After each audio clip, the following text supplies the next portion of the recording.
ये मेरी कैलाश मानसरोवर यात्रा का आखिरी पड़ाव है। पड़ाव मानसरोवर झील का, वो झील जिसके बिना ये यात्रा पूरी नहीं होती है। ये जो यात्रा है वो बहुत अनुभवों से भरी रही है, बहुत चुनौतियों से भी भरी रही है, लेकिन एक जज़्बा है, एक श्रद्धा है और ये यात्रा पूरी हो गई है। लेकिन बहुत सारे लोग हैं जो यहाँ पर आना चाहते हैं।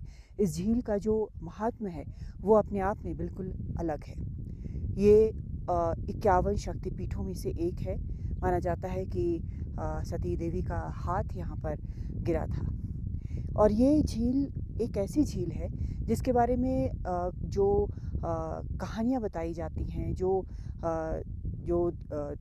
हिंदू धर्म के मुताबिक बताई जाती हैं, वो ये कि ये इस झील की रचना जो है पहले ब्रह्मा ने अपने मानस में की, मन में की। उसके बाद ये झील जो है वो यहाँ पर हुआ और इसलिए इसे मानसरोवर यानी कि मानस से निकला हुआ सरोवर कहा जाता है। ये करीब 100 मीटर गहरा बताया जाता है, सबसे जो गहरा पॉइंट है इसका। और इसके बारे में ये भी कहा जाता है कि गर्मियों में जब आसपास बिल्कुल शांत हो तो जब बर्फ़ पिघलने की आवाज़ होती है तो वो शिव के डमरू से लगती है। ये भी कहा जाता है कि इस झील में नील कमल खिलते हैं और उन नील कमलों का मुख जो है, आप जैसे देख सकते हैं ठीक पीछे कैलाश पर्वत वहाँ पर उसकी तरफ होता है।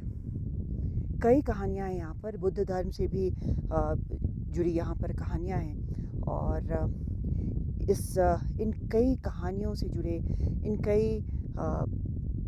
कई सालों से जो चली आ रही है एक परंपरा, उनको देखते हुए इस झील का महत्व जो है वो अपने आप में बिल्कुल अलग होता है। और आज यहाँ आने का सौभाग्य मिला है।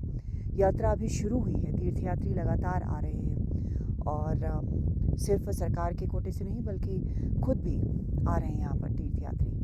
तो इस वक्त यहाँ पर कुछ बदलाव भी किए गए हैं। जैसे पहले देखा गया था कि यहाँ पर यात्री जब आते थे तो यहाँ पर नहाते थे और इससे पानी में कुछ समस्या होने लगी। अब यहाँ पर नहाना मना कर दिया गया है और ये झील को साफ़ सुथरा बनाए रखने और इसका जो इकोलॉजिकल बैलेंस होता है उसे बनाए रखने की दिशा में एक कदम है।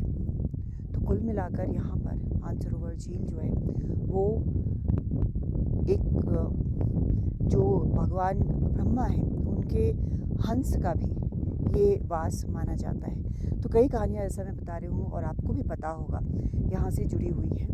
और इन कहानियों को जब आप असल में मूर्त रूप में यहाँ पर देखते हैं कि असल में सच में ऐसी झील यहाँ पर है, तो वो अपने आप में एक बेहद अलग अनुभव होता है।